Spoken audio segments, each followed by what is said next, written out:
नमस्कार दोस्तों, स्वागत है आपका। बात करेंगे राधे डेवलपर्स लिमिटेड।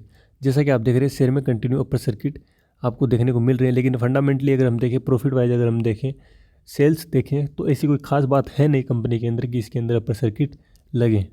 क्योंकि अगर आप देखोगे यहाँ बुक वैल्यू मात्र 14 रुपीज़ और शेयर यहाँ बहुत ज़्यादा हाई ट्रेड कर रहा है बुक वैल्यू से। ROC माइनस में है, ROE माइनस में है और EPS है कंपनी का 2.70। ये आप मान सकते हो, ठीक है। प्रॉफिट ग्रोथ यहाँ पे कंपनी की पिछले 5 साल की नहीं है और पिछले 3 साल में भी यहाँ कंपनी का कोई प्रॉफिट इतना खास हुआ नहीं है। अगर आप देखोगे क्वार्टर वाइज रिजल्ट, सेल्स भी यहाँ कंपनी की माइनस में है। इंट्रिंसिक वैल्यू मात्र 18 रुपये। इसके बाद बात करिए पिछले 2-3 क्वार्टर के रिजल्ट की, तो सबसे अच्छा पॉइंट एक है कि सितंबर क्वार्टर में कंपनी की कुछ सेल्स हुई है, लेकिन जून में कुछ नहीं है, मार्च में कुछ नहीं है, पिछले साल दिसंबर में भी कुछ नहीं है।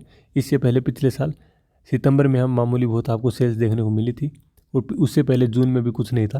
प्रॉफिट यहाँ कंपनी का कंटिन्यू माइनस में है और इसी बार सितंबर क्वार्टर में सेल्स भी हुई है और कंपनी है जो उसको इस बार प्रॉफिट भी हुआ। इसके अलावा कंपनी के पक्ष में जो दूसरी अच्छी बात वो है कि कंपनी जो प्रमोटर है उनकी होल्डिंग यहाँ पे 43.63 है, यानी वो मामूली यहाँ पे बढ़ा भी रहे हैं। ये इसके अलावा यहाँ पे कंपनी में कोई भी पॉजिटिविटी नहीं है। बात करें रिजर्व की, तो कंपनी के पास रिजर्व है लगभग 12 करोड़ 40 लाख और जो बोरिंग है वो है 29.67 करोड़।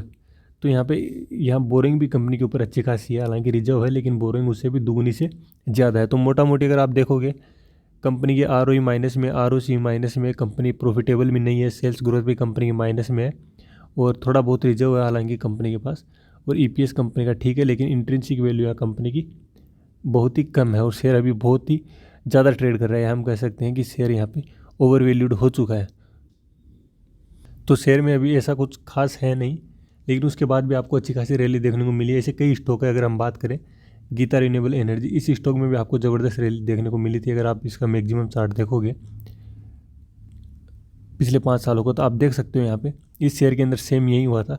आपको यहाँ इस शेयर के अंदर कंटिन्यू अपर सर्किट देखने को मिले, फिर टॉप पे जाने के बाद यहाँ पे लोअर सर्किट और फिर यहाँ पे आप अपना माल बिल्कुल नहीं बेच पाओगे लोअर सर्किट में, फिर अपर सर्किट, फिर यहाँ आपको प्रॉफिट दिखेगा, लेकिन एट ए टाइम आपको फिर लोअर सर्किट देखने को मिलेंगे और फिर आप अपना प्रॉफिट वगैरह कुछ यहाँ पे अपना जो शेयर है वो बेच नहीं पाओगे। तो दोस्तों ऐसे शेयर है, एक तरह से हम बात करें ऐसे शेयरों में जब अपर सर्किट लगता है तो इजीली हम यहाँ पे शेयर है उसको हम बेचना नहीं चाहते और कुछ समय बाद यहाँ लोअर सर्किट लगने जब शुरू होते हैं तो जब हम बेचना चाहते हैं तो फिर हम वैसे उसको बेच नहीं पाते। तो शेयर में ऐसी कोई खास बात नहीं है। तो आपको कम से कम इस शेयर को खरीदने से पहले आप एक बार अपने फाइनेंशियल एडवाइजर की सलाह ज़रूर लें। Thank you, keep supporting.